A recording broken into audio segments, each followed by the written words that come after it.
Praise the lord. దేవుడు మనల్ని ప్రేమించి మనకు మరొక దినాన్ని అనుగ్రహిస్తూ వచ్చారు. అందరి బట్టి దేవునికి స్తోత్రం. ఉదయకాలము దేవుని వాగ్దానం ఇర్మియా గ్రంథము 31వ అధ్యాయము 3వ వచనం. నేను నిన్ను ప్రేమించుచున్నాను గనుక విడువక నీ ఎడల కృప చూపుచున్నాను. సో దేవుడు మనల్ని ప్రేమించి దినమంతటి కొరకే ఈ శ్రేష్టమైన ప్రశస్తమైన వాగ్దానాన్ని మనకు అనుగ్రహిస్తూ వచ్చారు.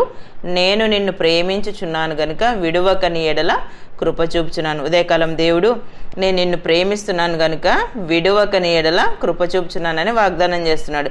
సో మనం ఎలాంటి పరిస్థితుల్లో మనము ఉన్నప్పటికీ దేవుడు ఉదయకాలము మనల్ని ప్రేమిస్తున్నానని వాగ్దానం చేస్తున్నాడు. మనం ఇక్కడ ఇర్మియా గ్రంథం 31వ అధ్యాయంలో చదివినట్లయితే అక్కడ ఇశ్రాయేల్ వంశస్థులందరికీ దేవుడనే ఇందును, వారు నాకు ప్రజల ఇందురు. యెహోవా ఈలాగ సెలవిచ్చుచున్నాడు, ఖడ్గమును తప్పించుకున్న వారే జనులు అరణ్యములో దయనొందిరి గనుక ఇశ్రాయేలు విశ్రాంతి నొందినట్లు నేను వెళ్ళుదుననుచున్నాడు.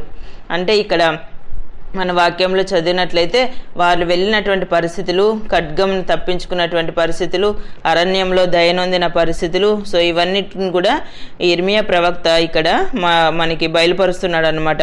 ఉదయకాలము నీవు కూడా ఇలాంటి దయనీయమైన పరిస్థితులను ఎదుర్కొంటూ నన్ను ప్రేమించే వాళ్ళు ఎవరూ లేరని బాధపడుతున్నావేమో. సో ఇశ్రాయేల్ ప్రజల విషయంలో అనుగ్రహం చూపినటువంటి దేవుడు మామూలు ప్రేమతో కూడా శాశ్వతమైన ప్రేమతో నేను నిన్ను ప్రేమించుచున్నాను. మన దేవుడు ఎవరు అంటే ఆయన శాశ్వతమైన ప్రేమను మన ఎడల చూపించేటువంటి దేవుడు. సో మనుషులైతే మనం ఏదైనా ఇచ్చినప్పుడు వాళ్ళు మనల్ని ప్రేమించవచ్చు. సో మన దగ్గర ఏది సహాయం వారికి అందనప్పుడు వారు మనల్ని ప్రేమించకపోవచ్చు. కానీ దేవుడు మనం సహాయం చేసినా చేయకపోయినా సో మన ఎడల ఆయన తన ప్రేమ ఎలాంటిదంటే శాశ్వతమైన ప్రేమ. అలాంటి ప్రేమను మన ఎడల ఆయన కనపరుస్తున్నాడు. అంతేకాదు విడువక నీ ఎడల కృప చూపుచున్నాను. ప్రతి పరిస్థితిలో ఆయన విడువనటువంటి కృప మన ఎడల ఉన్నప్పుడు పరిస్థితులు ఎలాంటివైనా మనము భయపడిన అవసరం లేదు. సో దేవుడు మన జీవితంలో గొప్ప కార్యాలు జరిగించే దేవుడు అంటే యెషయా గ్రంథం 43వ అధ్యాయం 4వ వచనం చదివితే నేను నిన్ను ప్రేమించుచున్నాను గనుక నీకు ప్రతిగా మనుషులను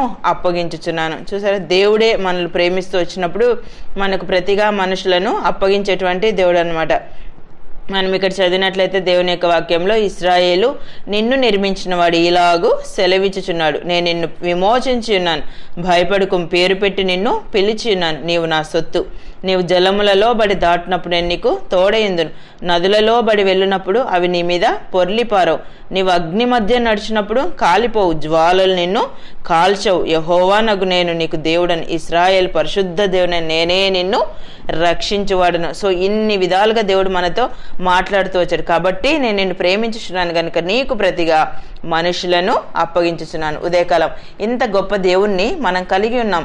సో ఆయన మనకు తోడే ఉండేటువంటి దేవుణ్ణి మనం కలిగి ఉన్నాం. కానీ మనకున్న పరిస్థితులను బట్టి ఇలాంటి అవి అగ్ని లాంటి పరిస్థితులు ఉండొచ్చు, జలములలో బట్టి దాటినప్పుడు నేను నీకు తోడేంటని దేవుడు వాగ్దానం చేస్తున్నాడు. కొన్నిసార్లు రకరకాల పరిస్థితుల గుండా మనం వెళ్తూ ఉండవచ్చు. మనం వెళ్ళే పరిస్థితులను బట్టి నన్ను ప్రేమించే వాళ్ళు లేరని ఉదయకాలం వాపోతున్నావేమో, ఒకే కుటుంబంలో నీవు ఉండి ఇలాంటి పరిస్థితులు అనుభవిస్తున్నావేమో, ఏంటో నా పరిస్థితి, ఎందుకు నాకు ఈ జన్మ ఏంటి, ఎందుకు ఈ భూమి మీద దేవుడు నన్ను సృజించుకున్నాడు, నా జీవితం అంతా శాపగ్రస్తంగా ఉంది, ఎవరూ నన్ను ప్రేమించే వాళ్ళు లేరు, నెమ్మది లేని పరిస్థితిలో ఉన్నాను, కలవరంతో కూడిన పరిస్థితులు నేను ఎదుర్కొంటున్నానని ఉదయకాలం బాధపడుతూ దిగాలుగా ఉన్నావేమో. సో నేను ఒంటరిగా ఉన్నాను, నన్ను ప్రేమించే వాళ్ళు లేరని బాధపడుతున్నావేమో. అయితే నిన్ను ప్రేమించే దేవుడు ఉన్నాడని నువ్వు గ్రహిస్తూ వచ్చినప్పుడు ఆ దేవుడే నిన్ను శాశ్వతమైన ప్రేమతో ప్రేమించి విడువక నీ ఎడల కృప చూపించేటువంటి దేవుడు కదా.